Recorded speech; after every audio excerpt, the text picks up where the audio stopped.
If you're like me, sometimes you sit around wondering where you are on the spectrum. But I'm not talking about the autism spectrum. I'm talking about the punk spectrum. Whether you're a major figure in punk rock history or just some dude whose 14-year-old daughter dragged him to a Green Day concert one time, anyone who's ever been to a punk show, bought a piece of punk merch, or even just has a punk Spotify playlist they never listened to, is somewhere on the punk spectrum. At one end of the spectrum, the punk end, you'll find people who've been involved in the DIY punk scene for decades like Ian Mackay and Greg Ginn, as well as their crusty old fans who've been going to shows since I was in diapers. At the other end of the spectrum, the poser end, you'll find people like, well, me. And probably you. Now, I only know I'm a poser because it says so on my t-shirt. But what if you don't have a stylish, comfortable, and affordable shirt to tell you where you are on the punk spectrum? No worries. In this video, I'm going to tell you how to know if you're a poser. By the end, you'll know whether you're a punk, a poser, or just a straight-up loser. Number 1. Possessed. The quickest and easiest way to know if you're a poser is to go on Facebook or Instagram and start scrolling through your profile.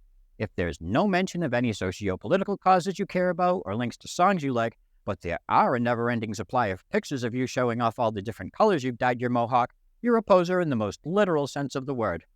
Maybe you don't listen to much punk rock. Maybe you reject its core values and don't even like the music itself, but you just love the punk rock look. Ain't nothing wrong with that. But if posing for pictures is the only reason you dress punk, you're actually not dressing punk. You're dressing poser. See, punk rock is all about nonconformity. If you play dress up to fit in with all the other punks, you're not being punk, you're just conforming. So if you want to actually be punk, you can't dress punk. It's a real mindfuck, I know. It's like one of those weird questions with no answers your annoying philosophical friends ask when the two of you get stoned together. You think God could write a guitar solo so crazy even he couldn't play it? Let's be real. The only reason to have a multicolored 2-foot mohawk is to say, look at me, I'm punk. But if you could somehow get a real punk to look at you, all they're going to see is a peacocking poser. Next time you're super gluing up that sweet mohawk, throwing on your spiked armbands, lacing up your combat boots, ask yourself this one simple question. Would I still be putting on all this shit if no one was allowed to take a picture of it? Be honest.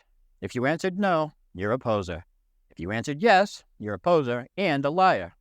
Being overly eager to pose for punk rock pictures is a really good indicator that you're a poser, but it's not the only one. While real punks question everything, there's only one thing posers question. Number 2, is it punk? While it very well may be, if you've ever questioned whether or not something is punk, there's little question whether or not you're a poser. Real punks are far too busy doing real punk stuff to give a shit whether or not Green Day is punk or if pins are more punk than patches. But posers have all the time in the world to flood Facebook groups and Reddit threads with questions like these so that other posers pretending to be real punks can answer them. I swear, every punk rock group online, every punk message board is just one big circle jerk of posers asking each other if their favorite pop band is punk. Well, that and posers getting up on their high punk rock horse to virtue signal how LGBT-friendly and anti-fascist they are by calling anyone who doesn't agree with them a Nazi. Nazi punks? Well, you know what to do. Constantly asking, is this thing punk? Is that thing punk? Is one of the surest ways to secure your poser status in the punk rock community. You see, to be punk is to not care what is or isn't punk. So if you've ever asked yourself or anyone else, am I punk? The answer is a resounding no. You're a poser. Tell me, how does that make you feel, being called a poser? Does it bother you? If so, that's further proof that you just might be one. Number 3, don't call me a poser. If being called a poser offends you, in all likelihood, you are one. Real punks don't care what you call them. The only thing that might offend one is being called a dirty hippie. And even then, most real punks aren't going to care. They've got more important shit to worry about, like sewing the sweet new patch they got onto their battle vest before the show they're going to tonight starts. One of the most effective ways to know if someone is a poser or not is to give them the poser test.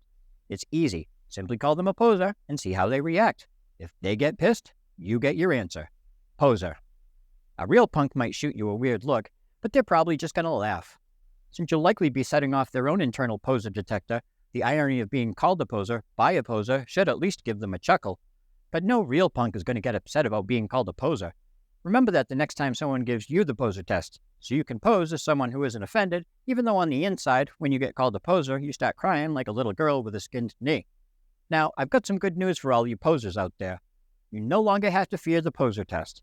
There's a way to make sure you ace it every single time without even having to open your mouth. Bam!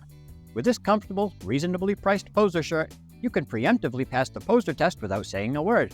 When real punks see you wearing it, They'll know you're one of them because no poser is confident enough to even possess a poser shirt, let alone wear one in public.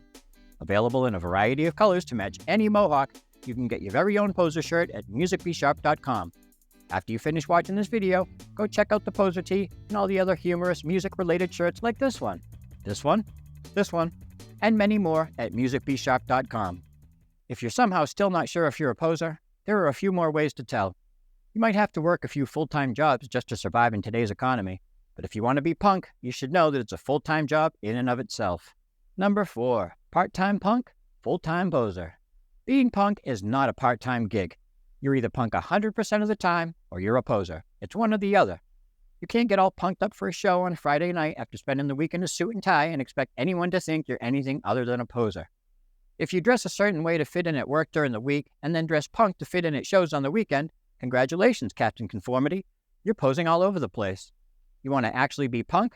Wear the suit and tie to the show and get that mohawk nice and tall before work Monday morning. That'd be punk as fuck. But we both know you're not going to do that because you're afraid to get fired and would rather be a poser with a job than an unemployed punk. Real punks are punk 24/7. Just ask any old school crust punk. And when I say crust, I don't mean they listen to a certain style of punk rock. I mean, if you touch their clothes or their skin, that shit's crusty as fuck because they haven't showered since Henry was still in Black Flag. These foul-smelling yet respect-demanding punks keep it real all day, every day. Weekend warriors like you might smell a little better than them, but don't kid yourself. You're at opposite ends of the poser-punk spectrum. Let's suppose you go to a lot of punk shows and wear punk clothes. You might as well strike a pose in Vogue because any real punk knows you're just a poser in punk clothes. Who blows? Between posing all week at work and posing at shows on the weekend, the only thing you don't pose is a threat to anyone middle school aged or older. Real punks know your part-time ass is about as dangerous as getting into a knife fight with a blind man who doesn't realize his knife is actually a spoon covered in bubble wrap. If you want people to think you're punk, you've got to be punk all the time, not just when it's convenient for you. It takes precisely 0 balls to wear punk clothes to a show since everyone else is wearing the exact same uniform. Wearing leather and ripped jeans to a show is about as edgy as wearing scrubs to a hospital. You want to be edgy? Wear your Family Man t-shirt to your kid's next PTA meeting without your monkey suit on top of it. Number 5. Try not to pose. I've seen punks try to do lots of crazy things. Hop on trains going 40 miles an hour, get high from smoking banana peels, get drunk by drinking a mix of gasoline and mouthwash, all sorts of wacky stuff. But one thing I've never seen any real punk try to do is be punk, because they don't have to try. They just be. In school, I remember there being a few losers who were always trying to do shit to try to be cool. But the harder they tried, the more we called them losers. Ironically, if they hadn't tried so hard to be cool, they could have just been forgettable nobodies like the rest of us and avoided getting picked on. But by constantly trying to be cool in high school, even after decades, when someone like Leonard Williams comes to a class reunion, we all still call him Lenny the Loser. Trying to be punk is no different than trying to be cool. If you're trying, you're not being. Cool kids don't have to try to be cool. They just are. Same with punks. Real punks don't have to try to be punk. They just be punk. So, if you find yourself trying to be punk, you be posing. Maybe if you spent less time trying and more time DIYing, people would start buying that you're not lying. But by continuously trying to be punk, you're actually verifying that you're not. Sure, you may self-identify as punk, but to clarify, to the rest of us, you're unqualified and will forever be classified as a poser. Number 6. You're not punk.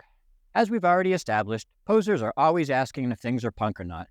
But a more advanced poser trick is not to ask, but to tell others what is or isn't punk. Through a little gaslighting and gatekeeping, most posers love nothing more than to call their closest friends posers, constantly pointing out how unpunk their music, clothing, and behavior is. Some posers even make entire YouTube videos dedicated to letting other posers know that they're posers. But real punks don't go around calling people posers. In fact, no real punk has used that term since like 1988. So even just using the word poser is a pretty good indication that you are one.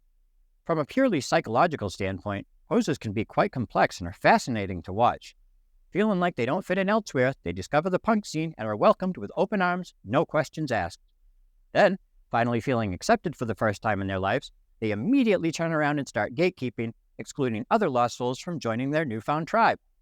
Even though it was punk's inclusivity that initially drew them in, posers like this constantly go out of their way to let you know that punk is DIY. Doesn't include you. If anyone's ever called you a poser, especially over the past 30 years or so, don't feel bad. they're likely one themselves. And if they called you a poser over the internet, they're definitely one.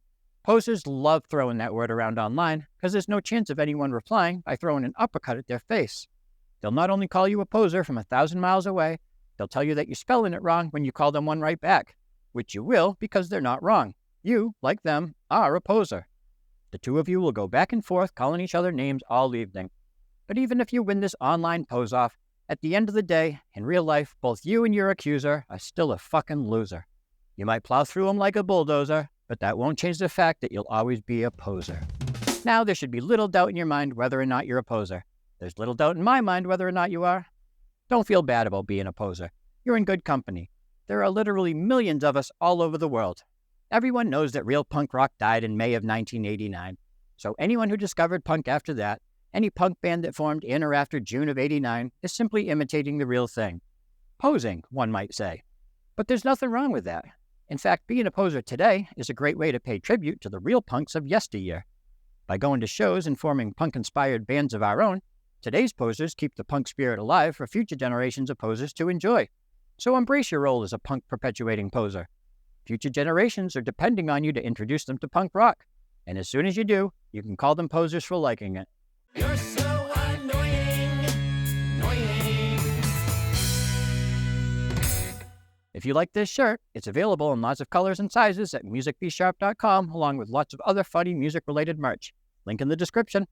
If you like these videos and want to help support this channel, visit my brand new Patreon page where I'll be adding exclusive bonus content, behind-the-scenes footage, and more. Link also in the description. And if you'd like to hear some of my music, click that link in the description or search for this dude on Spotify, YouTube, or wherever else you listen to music.